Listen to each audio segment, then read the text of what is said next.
Hello दोस्तों, उम्मीद है आप सब बढ़िया होंगे। और आज हम बनाने वाले हैं श्री खाटू श्याम महाराज जी की ड्राइंग। दोस्तों, आज हम उनकी केवल ड्राइंग ही नहीं बनाएंगे, हम उनका इतिहास भी जानेंगे और उनसे जुड़ी कुछ कथाएं भी हम सुनेंगे, जिससे आपको बहुत कुछ सीखने को मिलेगा। तो मेरे साथ वीडियो के अंत तक बने रहिए। तो चलिए वीडियो शुरू करते हैं। तो जय श्री श्याम सभी मेरे मित्रों को। तो जैसा कि आप सभी जानते हैं कि खाटू श्याम जी का नाम सदैव से खाटू श्याम जी नहीं था, उनका पहले बर्बरिक नाम था। तो आज की कहानी इसी पे है कि कैसे वो बर्बरिक से खाटू श्याम भगवान बन गए। तो दोस्तों, ये बात शुरू होती है महाभारत के समय की, जब बहुत ही भीषण युद्ध चल रहा था महाभारत का। तब जो हमारे खाटू श्याम जी मतलब बर्बरिक, वो अपनी बाल अवस्था में थे और वो काफ़ी शरारती हुआ करते थे, जो अपने पिता की बिल्कुल बात नहीं मानते थे। तो उनके पिता घटोत्कच जी थे। तो एक दिन घटोत्कच जी उन्हें श्री कृष्ण के शरण में लाए और श्री कृष्ण से बोला श्री कृष्ण जी से बोला कि हे भगवान, अब आप ही इसको शिक्षा दीजिए और आप ही इसको सही मार्ग बताइए, जिससे अपने जीवन में बहुत ही आगे बढ़े और आप आज से इसके गुरु बन जाइए। तभी से बर्बरिक जी ने श्री कृष्ण जी को अपना गुरु सदैव के लिए मान लिया था। बर्बरिक जी ने माँ दुर्गा की घोर तपस्या करके उनसे वरदान भी प्राप्त किया। उन्होंने वरदान में ये लिया, उनको वरदान में 3 ऐसे तीर मिले जिससे वे बहुत कुछ कर सकते थे। उन तीनों तीरों की विशेषताएं हम देखें तो पहला तीर वो था कि वो कहीं भी कोई सी जगह पे भी कोई शत्रु हो तो वो तीर उनको ढूंढता था, और दूसरा तीर उनको ढूंढ के उस शत्रु को मारता था, और तीसरा तीर में इतनी क्षमता थी कि वो एक ही बार में पूरा युद्ध समाप्त करने की क्षमता रखता था। तो आप इसे ये सोच सकते हैं कि बर्बरिक कितने ज़्यादा ताकतवर थे। तो एक दिन क्या हुआ, तो एक दिन श्री कृष्ण सोच में थे। उन्होंने सोचा कि बर्बरिक बहुत ही ज़्यादा शक्तिशाली है। तो श्री कृष्ण जी ने बर्बरिक से पूछा कि बर्बरिक, तुम बताओ, तुम किसकी ओर से लड़ोगे महाभारत के युद्ध में। बर्बरिक ने बोला, गुरुदेव, मैं तो सत्य के साथ लड़ूंगा, जो भी सत्य होगा मैं उसी के साथ रहूँगा।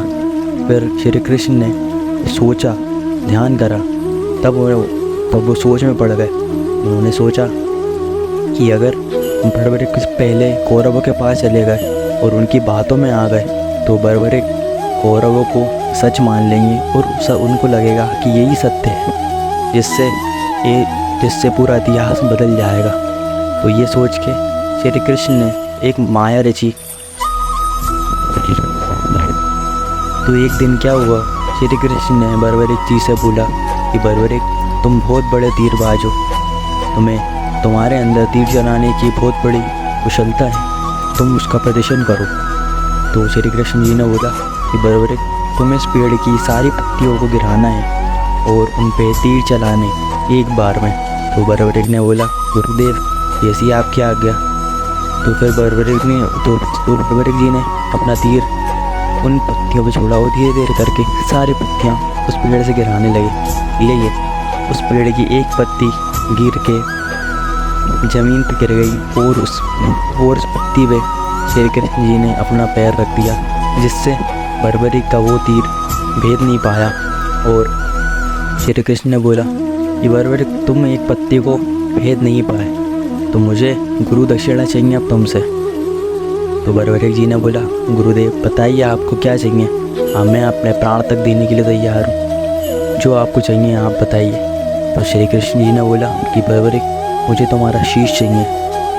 तो बर्बरिक ने बिना कुछ सोचे, बिना देर लगाए अपनी तलवार से अपना शीश काट के श्री कृष्ण जी के हाथों में थमा दिया, और इतना बड़ा दान देख के श्री कृष्ण की आंखें भर आई। और उन्होंने उनसे बोला कि हे बर्बरिक, तुम्हारी कुछ आखिरी इच्छा है। तो हे बर्बरिक, तुम्हारी कुछ आखिरी इच्छा है, मुझे बताओ, मैं उसको पूरा करूँगा। तो बर्बरिक ने बोला, गुरुदेव, मेरी तो बचपन से ही एक ही इच्छा है कि मैं महाभारत का युद्ध अपनी आंखों से देखना चाहता हूँ।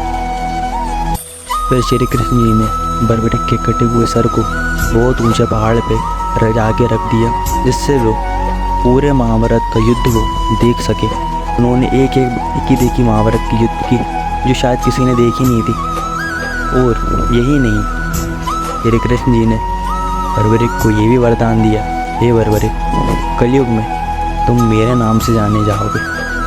कलयुग में लोग तुम्हें बर्बरिक नहीं, खाटू श्याम के नाम से जानेंगे। और उन्होंने यही वरदान नहीं दिया, उन्होंने एक और वरदान दिया था। उन्होंने बर्बरिक जी को ये वरदान दिया था कि हे बर्बरिक, कलयुग में अगर मैंने किसी मनुष्य के जीवन में दुख लिखा है तो उसको कोई समाप्त नहीं कर सकता, परंतु अगर उस व्यक्ति ने तुम्हारे दर पे आके अपना सर टेक लिया और हाथ जोड़ लिए तो मेरा लिखा हुआ दुख भी समाप्त हो जाएगा, जिससे उनका नाम खाटू श्याम महाराज पड़ गया। और आप सभी जानते हैं, हारे का सहारा खाटू श्याम हमारा। अगर आपको वीडियो पसंद आई हो, प्लीज़ इस वीडियो को लाइक कीजिएगा और अपने आर्टिस्ट दोस्त को ज़रूर शेयर कीजिए, और अगर आर्टिस्ट ना हो तो भी शेयर कीजिए। और अगर आपको स्टोरी में कुछ अच्छा पार्ट लगा हो तो प्लीज़ अपने विचारों को कमेंट में ज़रूर लिखिएगा। तब तक के लिए थैंक यू।